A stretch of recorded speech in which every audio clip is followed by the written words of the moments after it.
Different vehicles, different brakes.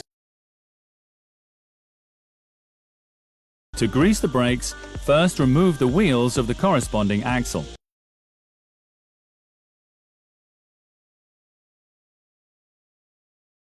Determine the dimension. In this 213 series vehicle, brake discs with the dimensions 360 by 36 are mounted on the front axle.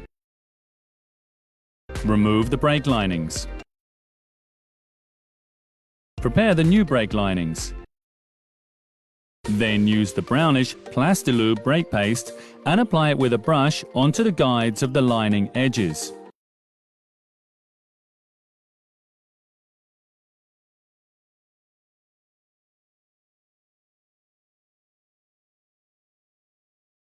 The greased linings are then installed in the reverse order.